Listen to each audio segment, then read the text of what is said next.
In today's video, I'm going to share something with you that might get me in trouble. That's right, it's going to be a big problem for me to share this, but I'm going to do it anyways because I know you need it. And I might get in trouble because there's a lot of teachers and schools who don't want you to know this. And the reason they don't want you to know this is because this will make your English so much better, so much faster, and you don't have to spend years paying teachers, buying courses, and going to lessons that just teach you things that you are never going to use. Because there is a secret shortcut in English, and when you know this, it's faster.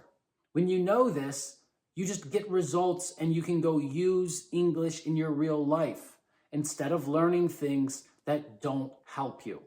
Hey everybody, I'm Christopher from chrisamericos.com, where we help you take your English to the next level by actually speaking with you. That's right, we give you speaking practice with native teachers who correct your mistakes and actually give you the things that you need so that you can use English. Stick around until the end of this video because I'm going to share 5 parts of this, and the last part is a little tricky. It's a little more difficult than the other 4.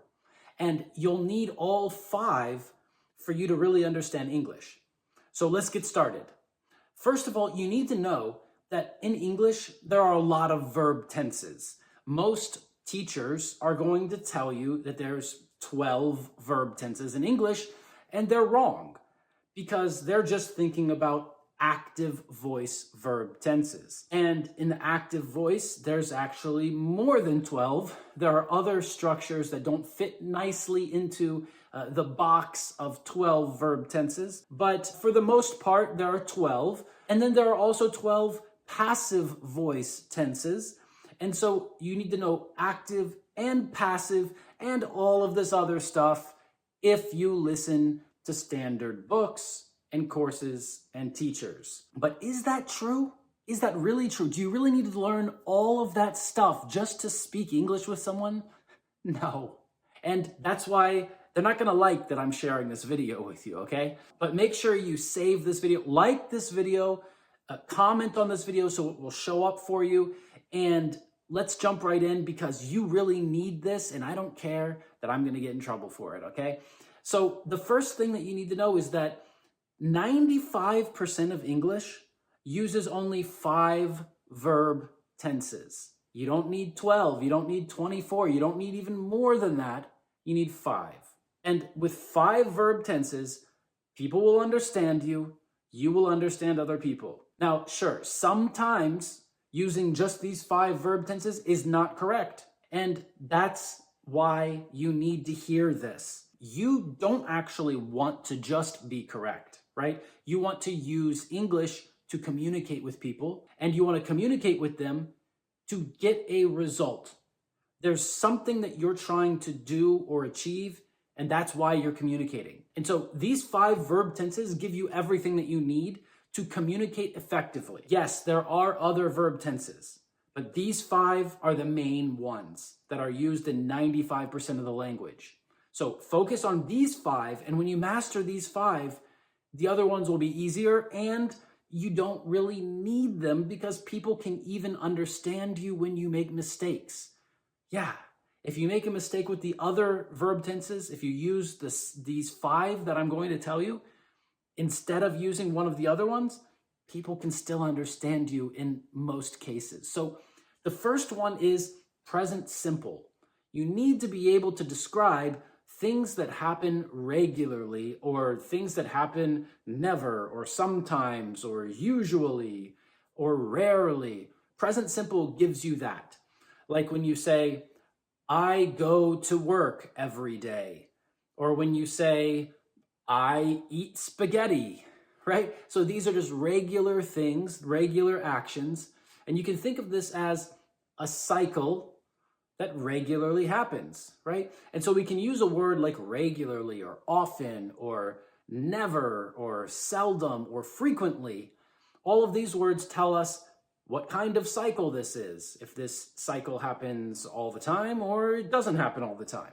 With present simple, you communicate this idea of this cycle that happens in your life. Like if I say, I play soccer then you know that I do this not one time, but I do it again and again and again. And it also tells you about the state or status of the person, right? If I say I play soccer, then that tells you this thing is true about me in general. There's also the question that people like to ask, what do you do? This is about your work or your studies, right? And so when someone asks this, they're really asking about like a status that you have. What is your position? What is this thing that you associate with yourself? This is present simple, and we use that a lot. You need to know that one. The second one that you need to know is present continuous, and sometimes teachers call it present progressive.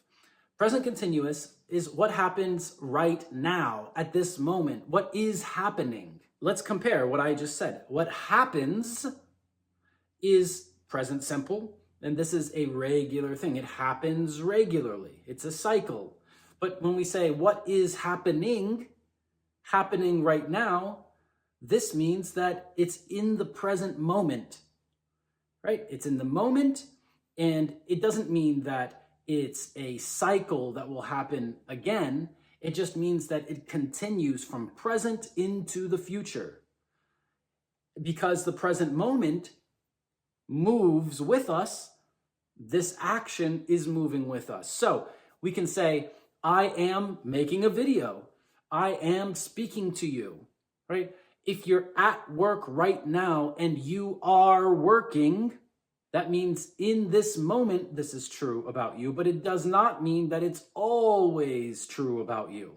You can say, I work as a banker. This is a usual thing, a cycle that you do. And it's also about your status or state. This is true about him. He is a banker. I work as a banker. But if we say, I am working as a banker, this is true about the present moment. This is true about right now. And so it's very important that you know the difference between those two things. If you say, I am sleeping, that's true now.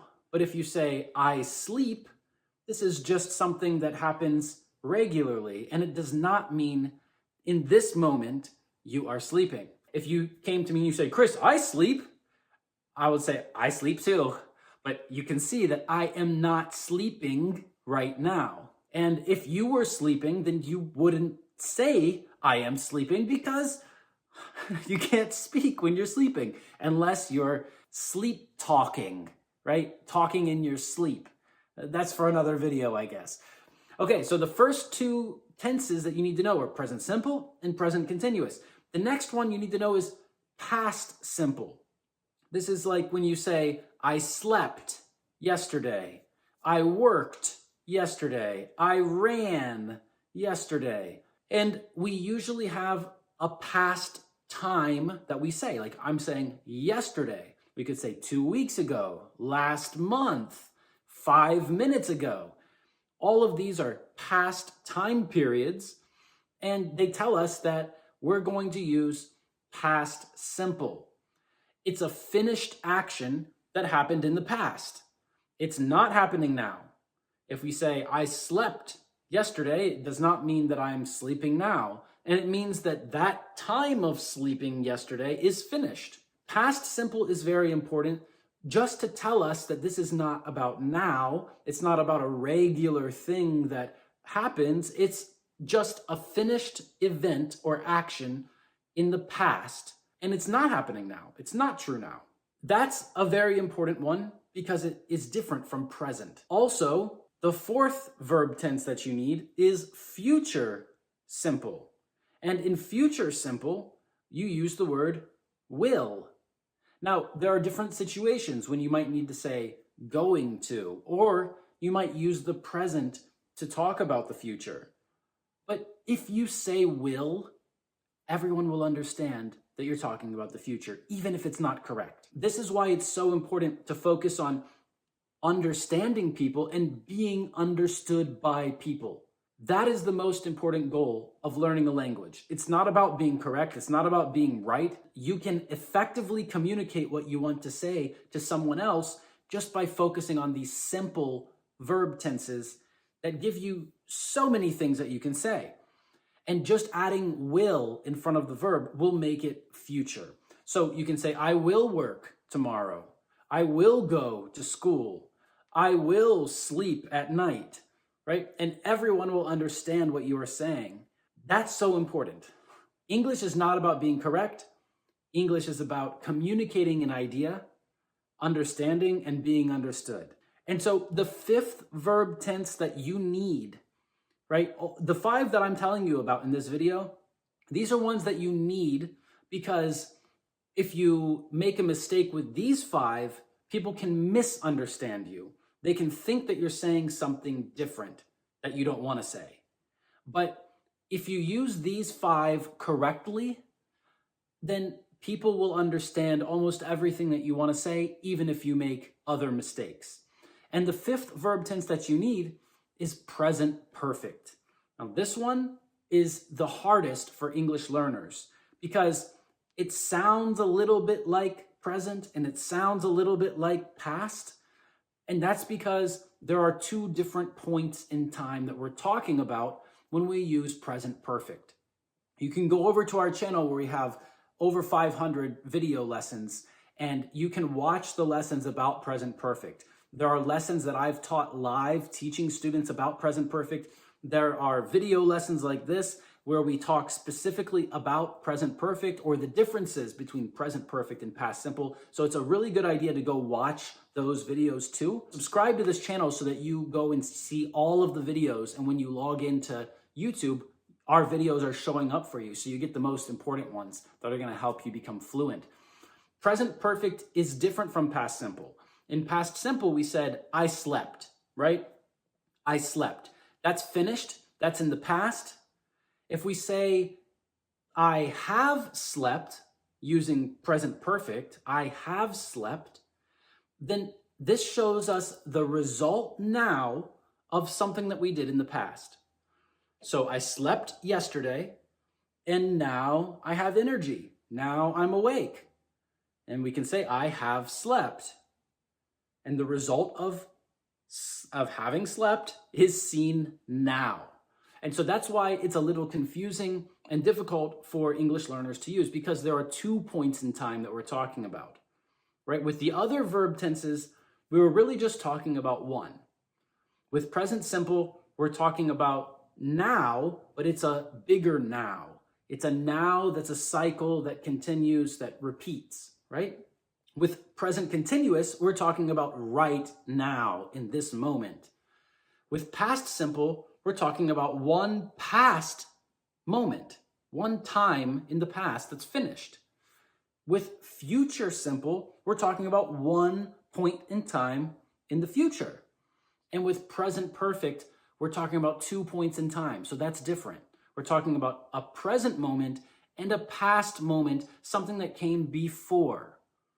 And then we can see it now. So those 2 points are connected for some reason, right? You can say, I don't want to watch this movie. Why?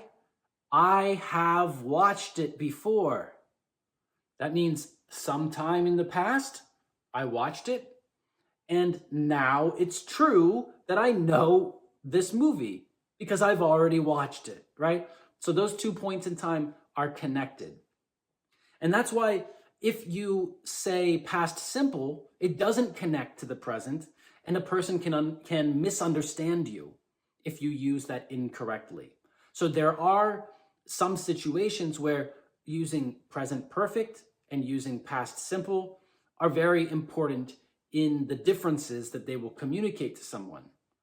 But what you need to know is that 95% of English uses only these 5 verb tenses. If you can use these 5, if you can understand these 5, you're golden. That's it, okay? So I know that teachers and schools are really going to hate me for sharing this information because this means that you have a lot more time to focus your studies on the things that actually matter, the things that will actually help you communicate and get results using English. There's a lot of other things to learn in English, right? You could learn for years and years. But is that really going to help you? Well, you tell me. If you're watching this, my guess is that you've been learning English for some time. You don't understand what I'm saying if you just are starting to learn English now. You've been learning for some time, and you know that there's a lot of little things that everyone's trying to teach you. But for some reason, they're not telling you about this easy way to learn English, which is to focus on the 5 verb tenses that are used in 95% of English speech. So focus on these things and you'll get much faster results. Now, this is about learning. And in English, if you want to become fluent, there are 3 phases that you need to go through. There's a video that I have on this channel about the 3 phases of learning English and becoming fluent in English. And the first phase is the learning phase. And this is about learning. This is what we're doing now. You're learning some information. You're learning the verb tenses. You're learning the grammar around the verb tenses. You're learning some words to use in the verb tenses. This is learning. This is putting information into your head. And the next phase is the speaking phase. And I find that so many people get stuck and can't speak. And that's why I've created the English Everyday live speaking program where you get to practice speaking with me and other native speaking teachers every day. You can join 3, 4, 5 lessons every day and get as much speaking practice as you want. You can find tons of speaking partners. And this is really the fastest way to become fluent in English. So click the link under this video to check out English Every Day and start speaking fluently. The third phase of English is the thinking phase. And this is where you take the words and grammar that you've learned and the things that you've practiced with speaking practice, like in English Every Day, and then you apply them to real life. And that's where me and some of my team, we work with high-level students who want to use English in their life to get a better job, to improve relationships, or to get a lot of other results like going to a better university or starting a business or working with English-speaking clients. So if you want something real from your English studies, then that's for you. And that's why we have the Level Up program. So check out the links under this video. Now you know the information that teachers and schools don't want you to know, that really 95% of English only uses these 5 verb tenses. And if you master these 5, even if you make a little small mistake here and there, people will still understand you. And now that you know this, go practice speaking. Thanks for watching. I'll see you in the next video. Bye-bye.